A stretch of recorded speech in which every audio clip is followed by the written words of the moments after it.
Good morning बच्चों last lecture में जो आपकी इकोलॉजी वाली यूनिट है उसके फर्स्ट चैप्टर में अपन जीवों, आवास, निकेत यहाँ तक की पढ़ाई कंप्लीट कर चुके हैं। और आज इस वीडियो लेक्चर में अपन पढ़ने वाले हैं पर्यावरणीय कारक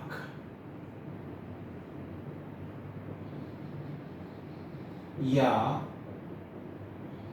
एनवायरमेंटल फैक्टर्स। पर्यावरणीय कारक या एनवायरमेंटल फैक्टर्स। तो बच्चों सबसे पहले तो अपने को ये समझना होगा कि ये पर्यावरणीय कारक होते क्या हैं। तो ध्यान से समझो बच्चों, ये पर्यावरणीय कारक जो होते हैं ये वातावरण के घटक होते हैं। किसके घटक होते हैं? वातावरण के घटक होते हैं। तो वातावरण के घटक जो कि प्रत्यक्ष अथवा अप्रत्यक्ष रूप से, ध्यान से समझेंगे, वातावरण के घटक जो कि प्रत्यक्ष और अप्रत्यक्ष रूप से जीवों की संरचना और जीवों की क्रियाओं, फंक्शंस, एक्टिविटी, इनको बच्चों क्या करते हैं? अफेक्ट करते हैं, प्रभावित करते हैं। ऐसे वातावरण के घटकों को ही हम क्या कहेंगे? पर्यावरणीय कारक। तो ये तो डेफिनेशन हो गई पर्यावरणीय कारक की। वातावरण के घटक जो प्रत्यक्ष या अप्रत्यक्ष रूप से जीवों की संरचना और उनकी क्रियाओं को प्रभावित करें, वो कहलाएंगे पर्यावरणीय कारक। अब बच्चों ये जो पर्यावरणीय कारक होते हैं, ये पर्यावरणीय कारक होते हैं दो प्रकार के। कौन कौन से? ध्यान देंगे। नंबर एक, एबायोटिक फैक्टर या अजैविक कारक, और बच्चों दूसरे होते हैं बायोटिक फैक्टर या जैविक कारक। क्लियर? अब बच्चों यहां पर जो अपने को पहले बात करनी है वो किनकी करनी है? ए बायोटिक फैक्टर्स की करनी है। बायोटिक फैक्टर्स की भी अपन आगे बात करेंगे।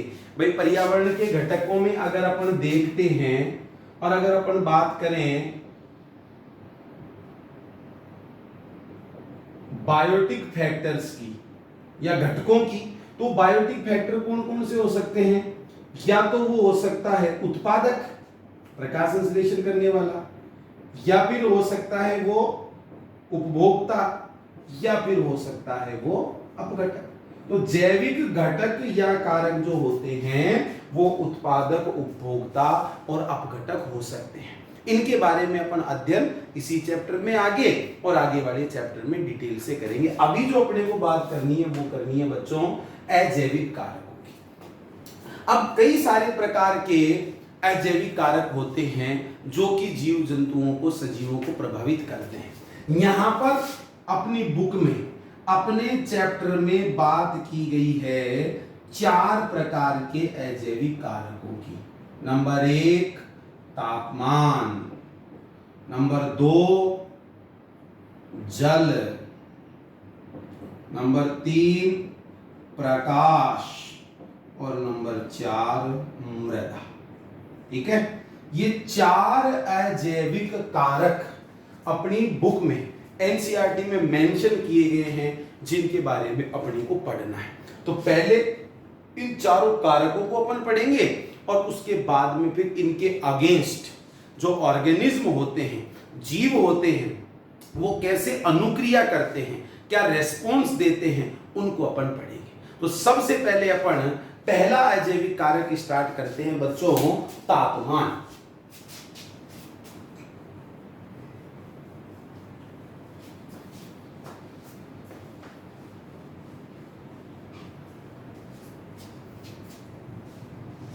देखो बच्चों, सबसे ज्यादा इंपॉर्टेंट है अजैविक कारकों में नंबर 1, सबसे पहले अपन बात करते हैं तापमान या टेम्परेचर। तो देखो बच्चों, एक क्वेश्चन जो पूछा जाता है वो तो आप यही ध्यान रख लो, पारिस्थितिकीय रूप से, पारिस्थितिकीय रूप से सर्वाधिक प्रासंगिक, पारिस्थितिकीय रूप से सर्वाधिक प्रासंगिक या जो सबसे ज्यादा प्रभावी कारक माना गया है वो कौन सा माना गया है? तापमान। एक क्वेश्चन तो यही बन गया कि साहब सबसे इंपॉर्टेंट जो अजैविक कारक है, वो सबसे इंपॉर्टेंट अजैविक कारक कौन सा माना गया है इकोलॉजी के पॉइंट ऑफ व्यू से? वो माना गया है बच्चों टेम्परेचर। क्लियर? अब अगर अपन तापमान की बात करें तो तापमान बच्चों अपन जानते हैं ऋतुओं के अनुसार बदलता रहता है। भाई हर समय अपनी अर्थ पर या अपने आवास में या अपने पारितंत्र में कोई टेम्परेचर मेंटेन तो रहेगा नहीं। सीजन के अकॉर्डिंग, ऋतुओं के अकॉर्डिंग वो क्या होता रहता है? चेंज होता रहता है।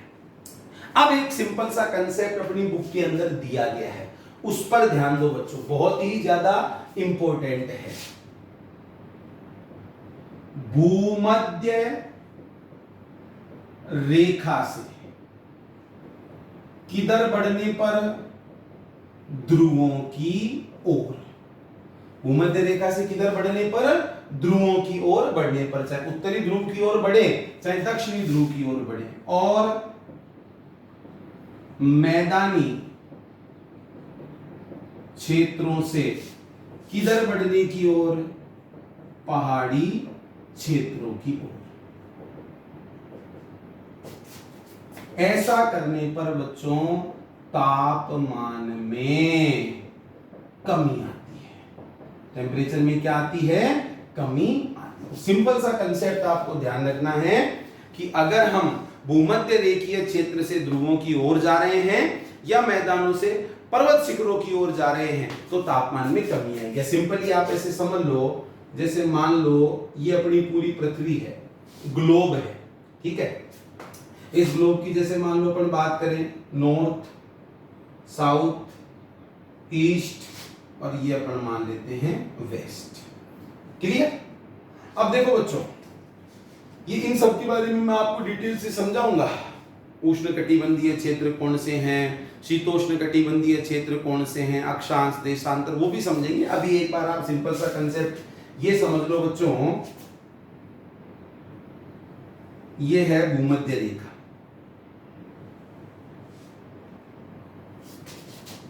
0 डिग्री अक्षांश।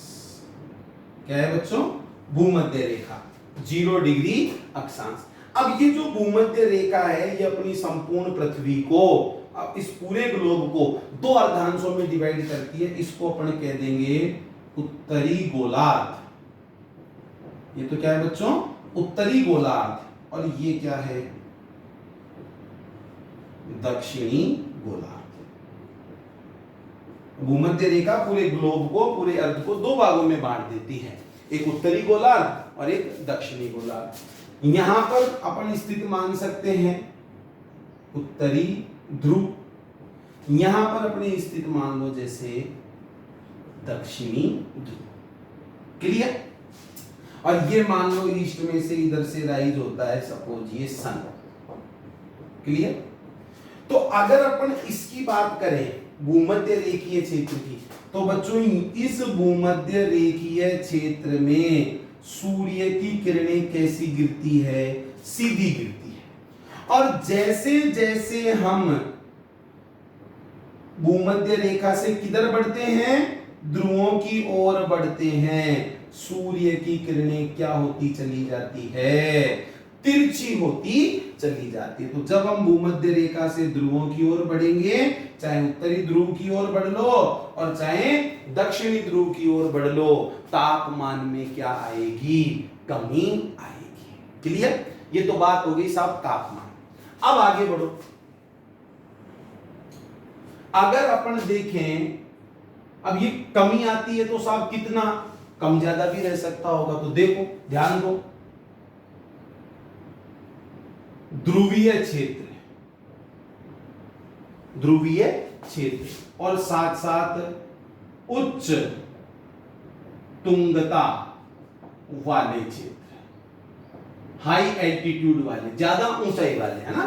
तो ध्रुवीय क्षेत्र और उच्च तुंगता वाले क्षेत्रों में तापमान कितना हो सकता है? सब जीरो, अवशून्य, मतलब शून्य से भी कम, माइनस में, इतना कम तापमान भी देखने को मिल सकता है। या फिर अगर अपन मान लो बात करें राजस्थान में, जैसे मरुस्थल, राजस्थान में जैसे अपन बात करें मरुस्थल की, है, ग्रीष्म में, गर्मी में, तो यहां पर तापमान 50 डिग्री सेल्सियस तक भी हो सकता है। इसका मतलब तापमान कहीं पर मान लो माइनस में बहुत कम भी है, कहीं पर मान लो बहुत ज्यादा भी, और कई तो ऐसे आवास भी है जहां पर टेम्परेचर 100 डिग्री सेल्सियस से भी क्या हो सकता है? अधिक हो सकता है। जैसे गर्म पानी के झरने हैं, गहराई में, महासागरों में हैं, वहां पर तापमान बच्चों 100 डिग्री सेल्सियस से अधिक भी हो सकता है। इन सब से आंकड़ों से आपको क्या समझाया जा रहा है कि यार सब जगह पर टेम्परेचर कांस्टेंट या समान नहीं रहता है, कहीं पर बहुत कम भी हो सकता है और कहीं पर टेम्परेचर बहुत ज्यादा भी हो सकता है। कम में जैसे बताया साहब माइनस तक भी चला जाएगा, 50 डिग्री सेल्सियस तक भी हो सकता है, या फिर 100 डिग्री सेल्सियस या उससे अधिक भी हो सकता है। ठीक है। अब बच्चों टेम्परेचर का सिग्निफिकेंस क्या है, महत्व क्या है, थोड़ा सा अपन उस पर ध्यान देते हैं।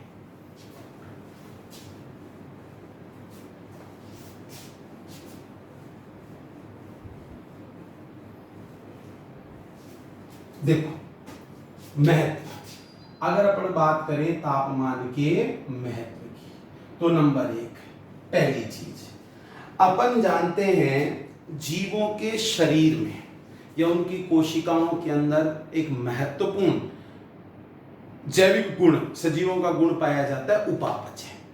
और बच्चों पूरा का पूरा उपापचय जुड़ा हुआ है एंजाइमों से, और एंजाइमों के काम करने के लिए एक निश्चित तापमान परास की आवश्यकता होती है। इसका मतलब महत्व में जो एंजाइमों की बल गति की है, एंजाइमों की बल गति की है, काइनेटिक्स,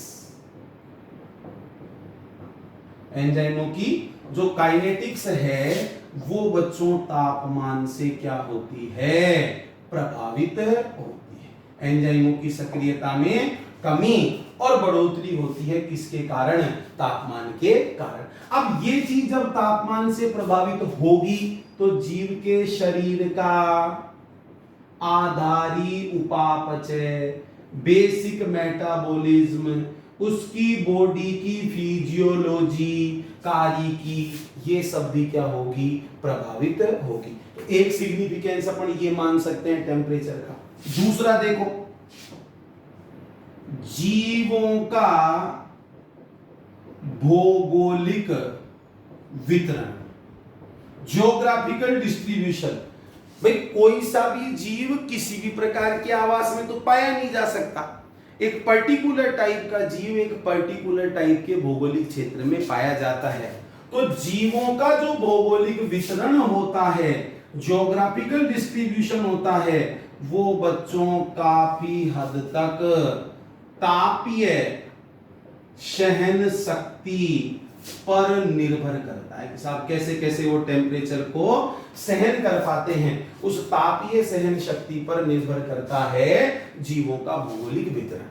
और इस जीवों के भौगोलिक वितरण को कुछ उदाहरणों से अपनी बुक के अंदर समझाया गया। जैसे एग्जाम्पल देखो साहब, वितरण का कोई सा भी जीव कहीं पर भी नहीं पाया जा सकता। जैसे एग्जाम्पल अपन देखें, आम के पेड़, आम के पेड़ जर्मनी है, कनाडा है, जैसे शीतोष्ण देशों में नहीं पाए जाते। भाई आम के वृक्ष की या पेड़ की अपन बात करें तो ये उष्णकटिबंधीय वनस्पति है, उष्णकटिबंधीय गर्म क्षेत्रों के अंदर मिलने वाली वनस्पति है। अब जर्मनी, कनाडा जैसे ठंडे अगर देशों की बात करें तो वहां पर आम के पेड़ नहीं पाए जाते हैं और ना ही पाए जा सकते हैं। क्यों? क्योंकि उस प्रकार के तापमान में रहने के लिए वो अनुकूलित ही नहीं है। और देखो भाई ये गर्मी में रहने वाले हैं तो ज्यादा ठंडे में नहीं पाए जाएंगे। दूसरी चीज अगर अपन देखें, दूसरा उदाहरण जैसे हिमचीते केरल के जंगलों में नहीं पाए जाते। हिमचीते केरल के जंगलों में नहीं पाए जाते। अब नाम से ही पता चल रहा है हिमचीते बहुत ज्यादा ठंड में, ये तो बर्फ में रहने वाला है, और केरला के अंदर तो बहुत ज्यादा गर्मी रहती, तो उल्टा हो गया ना भाई। गर्म प्रदेश में उगने वाला ठंडी जगह पर नहीं पाया जा रहा है, ठंडे स्थानों पर मिलने वाला गर्म स्थानों पर नहीं पाया जाता और ना ही पाया जा सकता है। और देखो एक उदाहरण अपनी बुक में और दिया हुआ है, ट्यूना मछली महासागरों में उष्णकटिबंधीय अक्षांशों के आगे कभी कभार ही पकड़ी जाती है। मतलब महासागरों में जो ट्यूना मछली है, ये ट्यूना मछली कैसे अक्षांशों तक ही पाई जाती है? उष्णकटिबंधीय अक्षांशों तक ही पाई जाती है, मतलब भूमध्य रेखा के आसपास वाले क्षेत्र में। उन क्षेत्रों से दूर ये कभी कभार ही पकड़ी जाती है। अब क्या ये डाउट, ये लाइन आपकी बिल्कुल क्लियर हो गई? कौन सा जीव कौन से भौगोलिक क्षेत्र में मिलेगा, कौन से भौगोलिक क्षेत्र में वितरित होगा, ये काफी हद तक डिपेंड करता है उस जीव की तापीय सहन शक्ति पर। आगे बात समझ। अब इस चीज को अपन देखें कि साहब तापीय सहनशीलता के आधार पर जीव जंतु किस किस प्रकार के हो सकते हैं, तो उसको और देखो।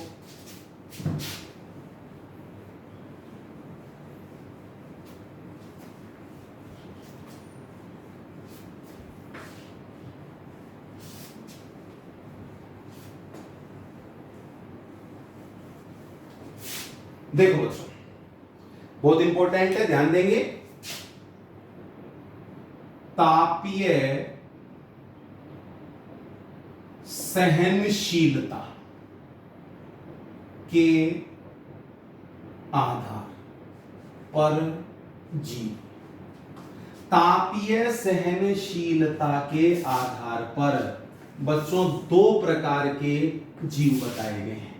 एक तो बताए गए हैं तनुतापी और दूसरे हैं पृथुतापी।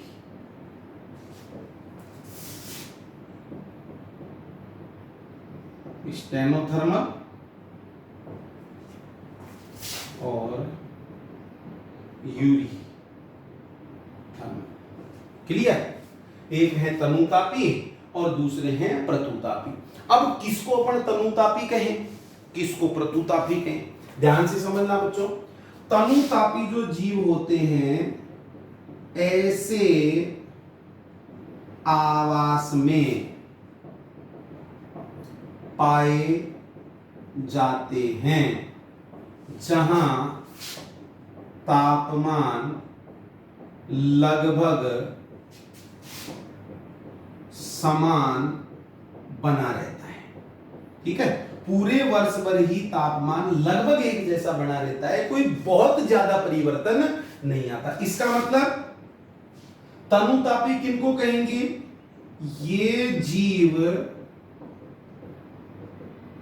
तापमान में परिवर्तन की एक छोटी परास, एक छोटी रेंज को ही सहन कर सकते हैं।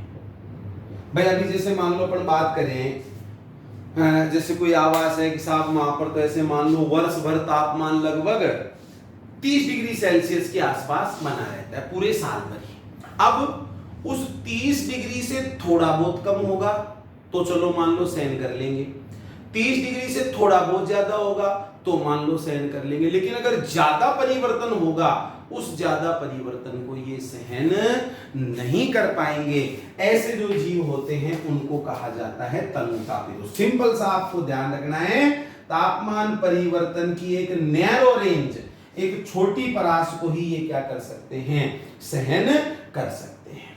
ठीक है, जैसे एग्जाम्पल अगर अपन देखें, पोलर बियर, ध्रुवीय भालू है, लिजार्ड है, ये बच्चों किस कैटेगरी में आएंगे, तनुतापी। ये व्यापक परास को सहन नहीं कर सकते, एक छोटी परास को ही सहन कर सकते हैं। पृथुतापी या यूरीथर्मल किनको कहेंगे, ये जीव तापमान में परिवर्तन की एक व्यापक परास को सहन कर सकते हैं। तापमान में परिवर्तन की एक व्यापक परास को, बड़ी रेंज को सहन कर सकते हैं। तापमान में बड़ा परिवर्तन भी होता है ना, कई बार अभी जैसे मान लो अपनी बात करें, सर्दी में टेम्परेचर माइनस में चला जाता है, 10-15 डिग्री 5-10 डिग्री सेल्सियस तक हो जाता है, उसको भी अपन सहन कर लेते हैं। गर्मी में 40-45-50 डिग्री सेल्सियस तक टेम्परेचर चला जाता है, उसको भी सहन कर लेते हैं। तो कितना बड़ा परिवर्तन हो गया तापमान की परास में। तो वे जीव जो तापमान में परिवर्तन की एक व्यापक परास को, एक बड़ी परास को सहन कर सकते हैं, वो बच्चों क्या कहलाएंगे, पृथुतापी कहलाएंगे। और ज्यादातर जो स्तनधारी मैमल्स और पक्षी होते हैं वो इसी कैटेगरी में आते हैं। तो एक चीज तो बच्चों क्लियरली आपको ये ध्यान रख लेनी है, तापीय सहनशीलता के आधार पर दो प्रकार के जीव बताए गए हैं। एक तो हो जाएंगे तनुतापी और बच्चों दूसरे हो जाएंगे ये पृथुतापी। क्लियर। अब तापमान के नियमन की जब अपन बात करते हैं, साफ टेम्परेचर को रेगुलेट कर पा रहे हैं, नहीं कर पा रहे, समस्थापन दर्शा पा रहे हैं, नहीं दर्शा पा रहे, उसके आधार पर भी हम दो प्रकार के जीव बता सकते। आधार आपको जरूर ध्यान रखना है, एक तो हो गया तापीय सहन शक्ति और दूसरी चीज मैं अभी आपको बता देता हूं, दूसरा क्या है, तापमान नियमन व समस्थापन, होमियोस्टेसिस के आधार पर दो प्रकार के जीव बताए गए हैं। ध्यान देंगे बच्चों, एक तो है एक्टोथर्मिक या एक्टोथर्मल और दूसरे होते हैं बच्चों एंडोथर्मिक या एंडोथर्मल। ठीक है, इनको अपन क्या कह सकते हैं हिंदी में, बाह्य ऊष्मीय या असमतापी या अनियत तापी। बाह्य ऊष्मीय, असमतापी या अनियत तापी। और बच्चों एंडोथर्मिक या एंडोथर्मल जो होते हैं इनको अपन कहेंगे आंतर ऊष्मीय या समतापी या नियत तापी। अब देखो नाम से ही आपको पता चल रहा होगा, असमतापी तापमान को समान नहीं रख सकते, अनियत नियत बनाकर नहीं रख सकते। मतलब ऐसे जीव जो शरीर का तापमान नियत नहीं रख पाते, ऐसे जीव जो शरीर का तापमान नियत नहीं रख पाते, मतलब इसका क्या मतलब हुआ, अर्थात परिवेशी, उसके परिवेश आसपास परिवेशी तापमान के अनुसार शारीरिक तापमान बदलता रहता है।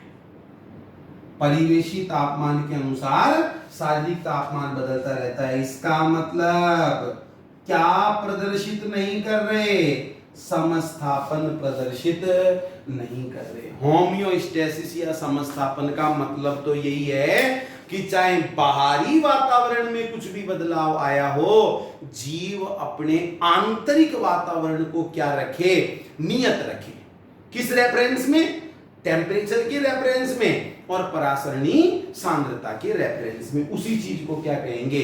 समस्थापन। तो ये जो बाह्य ऊष्मीय या अनियत तापी जो होते हैं, ये बच्चों समस्थापन को प्रदर्शित नहीं करते।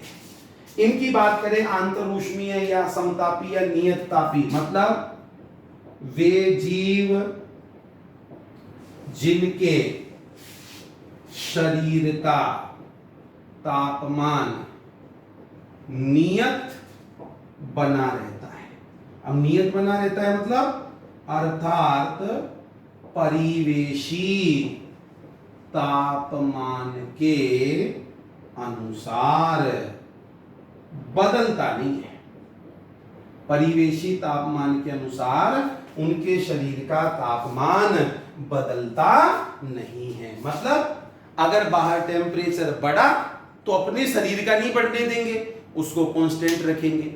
बाहर टेम्परेचर घटा तो अपने शरीर का नहीं घटने देंगे, उसको कांस्टेंट रखेंगे। मतलब ये जीव क्या प्रदर्शित कर रहे हैं? समस्थापन प्रदर्शित कर रहे हैं। आगे बात समझ में? तो बच्चों बेसिक क्या काम में लिया? तापमान का नियमन व समस्थापन। इसको ध्यान में रखते हुए ये ताप नियमन व समस्थापन नहीं कर सकते, ये ताप नियमन व समस्थापन कर सकते हैं। क्लियर? ये तो बच्चों तापमान की कहानी कंप्लीट होती है। अब अपना दूसरा अजैविक कारक है जल, उसके बारे में अपन बात करते हैं।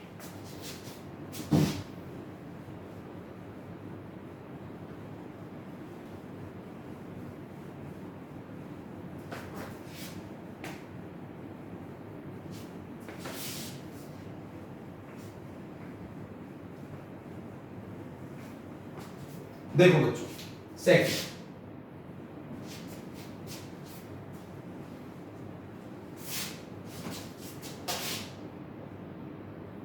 जल, वाटर।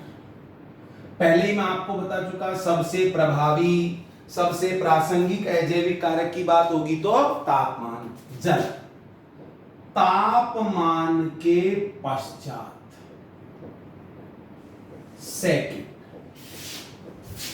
महत्वपूर्ण अजैविक कारक। तापमान के पश्चात जो सेकंड महत्वपूर्ण अजैविक कारक है वो कौन सा माना गया है बच्चों? जल माना गया। और अपन मानते हैं, अपन जानते हैं, जल बिना जीवन संभव नहीं है। बिन पानी सब सून। जानते हो ना, पानी के बिना सब कुछ सूना होता है। आपने इवोल्यूशन के अंदर पढ़ा भी होगा बच्चों, जीवन की जो उत्पत्ति हुई थी, वो जीवन की उत्पत्ति सर्वप्रथम किसमें हुई थी? जल में ही हुई थी। अपना जो जीव द्रव्य होता है कोशिका के अंदर, उसका बच्चों एक महत्वपूर्ण घटक होता है, क्या? जल। तो बिना जल के जीवन की कल्पना भी नहीं की जा सकती। और तापमान के बाद में जो दूसरा महत्वपूर्ण कारक माना गया है जीवों की पारिस्थितिकी को प्रभावित करने वाला, वो बच्चों क्या माना गया है? जल माना गया है। अब ध्यान दो, कहीं पर पानी की अधिकता होती है, कहीं पर पानी की कमी होती है। मतलब बहुत सारे पेड़ पौधे जीव जंतु तो ऐसे होते हैं जो परमानेंट पानी में ही रहते हैं, जलीय आवासों में रहते हैं। और कई स्थान ऐसे जहां पर पानी की उपलब्धता बहुत कम है, जैसे कि मरुस्थल है जहां पर पानी देखने को भी नहीं मिलता। तो मरुस्थल में वहां पर अत्यधिक पानी की कमी है और वहां पर मिलने वाले जो जीव जंतु है बिना विशिष्ट अनुकूलनों के तो वो रह ही नहीं सकते हैं। आ रही बात समझ में? इसका मतलब कहीं पर पानी की उपलब्धता ज्यादा होती है, कहीं पर पानी की उपलब्धता कम होती है। अब पानी की उपलब्धता से ध्यान दो बच्चों, अभी जैसे पेड़ पौधे हैं, खेत में ही अपन बांध देते हैं कोई फसल, जैसे मान लो अपन बोते हैं, अब फसल का उत्पादन कम होगा ज्यादा होगा, पानी पर तो डिपेंड करता ही है ना। तो सिंपल सी बात क्या है, ध्यान देंगे, पादपों की उत्पादकता, पादपों की उत्पादकता की सब प्रोडक्टिविटी कैसी रहेगी, उनका उत्पादन कैसा रहेगा, और साथ साथ बच्चों पादपों का वितरण, डिस्ट्रीब्यूशन, कौन सा पादप कहां पर पाया जाएगा, ये चीजें बच्चों किस पर निर्भर करती है, जल पर निर्भर करती है। तो पानी के ना होने से जीव जंतुओं को, पेड़ पौधों को बहुत सारी समस्याओं का सामना करना पड़ेगा। अब बिल्कुल भी हमको ये नहीं मानना है कि साहब जो तो परमानेंट ही पानी में रहते हैं, खूब सारे पानी में पाए जाते हैं, उनको जल से संबंधित समस्याओं का सामना नहीं करना पड़ता, उनको भी जल से संबंधित समस्याओं का सामना तो करना ही पड़ता है। कैसे, समझो बच्चों, ध्यान देंगे। जलीय जीवों को भी जल संबंधी समस्याओं का सामना करना पड़ता है। इनके लिए बच्चों जल की गुणता, क्वालिटी, गुणवत्ता महत्वपूर्ण होती है। जैसे अभी मान लो अपन बात करें वाटर की, पीएच कैसी है, उसके अंदर लवणों की मात्रा जैसे मान लो कैसी है, तो जल की जो गुणवत्ता होती है वो गुणवत्ता इनके लिए महत्वपूर्ण होती है। अभी जैसे मान लो लवणीय जल में रहने वाली कोई मछली है, रेडी बात समझ में, लवणीय जलीय मछली को अपन क्या कर दें, ट्रांसफर कर दें, स्थानांतरित कर दें, किस में, अलवणीय जल में, वो लंबे समय तक जिंदा नहीं रह पाएगी। तो हम ये थोड़ी सोचेंगे कि यार पानी में ही तो रहती, पानी में ट्रांसफर किया उसको क्या प्रॉब्लम होगी, परासानी समस्याएं आएगी। ऐसी अगर मान लो बात करें, अलवणीय जल मछली है, अब उसको अपन स्थानांतरित कर दें किसमें, लवणीय जल में, तो भी वो बच्चों लंबे समय तक जिंदा नहीं रह पाएगी। हैं? आपने फिजियोलॉजी के अंदर पढ़ा होगा भी, जैसे लवणीय जल मछली की अपन बात करें तो इसके शरीर के अंदर बेटे ऑस्मोटिक प्रेशर, पानी मान लो, जीव द्रव्य मान लो, कोशिका द्रव्य कुछ भी मान लो, ओपी की वैल्यू क्या है, ज्यादा है। अलवणीय जल की अपन बात करें तो यहाँ पर ओपी का मान कम है। सिंपली ऐसे समझ लो, लवणीय जल में रहने वाली मछली है जिसको किस में ट्रांसफर किया है, अलवणीय जल में। ऐसे अपन जैसे मान लो इमेजिन कर ले, सपोज ये जैसे फिश है,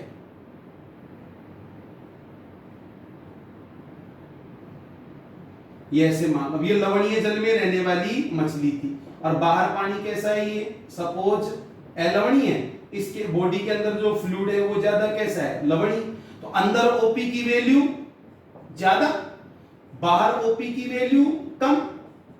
तो आप जानते हो बेटे जल के अणुओं का गमन ऑस्मोटिक प्रेशर के अकॉर्डिंग देखे तो कम ओपी से ज्यादा ओपी की ओर जल के अणुओं का गमन होता है। तो फिर अलवणीय जल जो है ये इसका बाहर वाला जो बाहरी परिवेश है उसमें से बच्चों जल की एंट्री होगी, किसमें, मछली के शरीर में। कब तक होती रहेगी, जब तक कि ओपी की वैल्यू बढ़ नहीं जाती। तो इतना पानी जरूरी थोड़ी ना है वो मछली होल्ड कर सके, तो ऑस्मोटिक प्रॉब्लम आ रही है, परासरणी समस्या। इसका उल्टा होगा कब, जब अलवणीय जलीय मछली को लवणीय जल में ट्रांसफर करेंगे तो उल्टा हो जाएगा। इस मछली को मान लो क्या है, लवणीय जल में रहने वाली, बाहर का जल लवणीय, तो बाहर ओपी की वैल्यू ज्यादा, अंदर ओपी की वैल्यू कम, जल के अणुओं का गमन कम ओपी से ज्यादा ओपी की ओर होगा, तो बच्चों फिर इस मछली की बॉडी से बाहर रिलीज होगा क्या, वाटर, तो अत्यधिक जल की हानि। तो हमको ये नहीं मान लेना है कि साहब जल में रहने वाले जीवों को जल से संबंधित समस्याएं नहीं होती है, उनको भी बच्चों जल से संबंधित समस्याएं होती है, परासरणी समस्याओं का उनको सामना करना पड़ता है। तो जल की गुणवत्ता पीएच, लवणों की मात्रा है, ऑस्मोटिक कंसंट्रेशन की जैसे अपन बात करें, परासरणी सांद्रता है, ये सब चीजें भी प्रभावित करती है। अब लवणों की मात्रा, ध्यान दो बच्चों, लवणों की सांद्रता या मात्रा को मापा जाता है बच्चों प्रति 1000 भाग में। कैसे मापा जाता है? प्रति 1000 भाग में इसको मेजर किया जाता है। जैसे 3 उदाहरण अपनी बुक में दिए हुए हैं। अंतः भूमिक जल, इनलैंड वाटर, जमीन के अंदर जो पानी मिलता है उसमें लवणों की मात्रा बताई गई है बच्चों 5% से भी कम। लवणों की मात्रा कितनी बताई गई है? 5% से भी कम बताई गई है इनलैंड वाटर में। समुद्र में लवणों की सांद्रता या मात्रा 30 से लेकर 35% तक बताई गई है। और कुछ हाइपर सलाइन लैगूनों में, अति लवणीय लैगूनों में ये मात्रा बच्चों 100 ppm से भी ज्यादा बताई गई। अब अपने को लैगून, एक शब्द यहां पर आया है लैगून। तो लैगून को बच्चों अपन ऐसी वाटर बॉडी मान सकते हैं जो मतलब ऐसे चारों तरफ से ये मान लो कि ऐसे घिरा हुआ हो पहाड़ से या चट्टानों से, ऐसे मान लो बच्चों टापू का कोई उल्टा मान लो, नहीं अभी जैसे पानी चारों तरफ पानी भरा हुआ है और बीच में जैसे मान लो टापू, तो टापू ऊपर है और चारों तरफ पानी भरा हुआ है। यहाँ उल्टा मान लो, पानी बीच में है और चारों तरफ मान लो टापू है, तो वो चट्टाने वगैरह वो रहेगी ना, उनके ऊपर से पानी में से रिस रिस कर लवण बाहर आ जाएंगे, वो उस पानी के अंदर घुल जाएंगे, तो उनको कहेंगे अपन अति लवणीय लैगून। इनके अंदर बच्चों लवणों की सांद्रता 100 ppm से ज्यादा तक भी हो सकती है। तो ये अपना अजैविक कारक हो गया बच्चों वाटर। अब इसी से संबंधित जैसे अपन ने तापमान की परास की बात करी थी, वैसे बच्चों इस लवणता के आधार पर भी, लवणता के आधार पर भी 2 प्रकार के जीव बताए गए। जैसे तापीय सहन शक्ति थी ना, वैसे लवणता में परिवर्तन की सहन शक्ति के आधार पर देखो, लवणता परिवर्तन की सहन शक्ति को अगर ध्यान में रखें तो बच्चों 2 प्रकार के जीव बताए गए। वही वहां पर ताप की बात करेंगे, यहां पर लवणता की बात करेंगे। तो एक तो हो गया तनु लवणी, स्टेनो हेलाइन, और दूसरा हो गया बच्चों पृथु लवणी, यूरी हेलाइन। ठीक है, तो मतलब तनु लवणी किसको कहेंगे?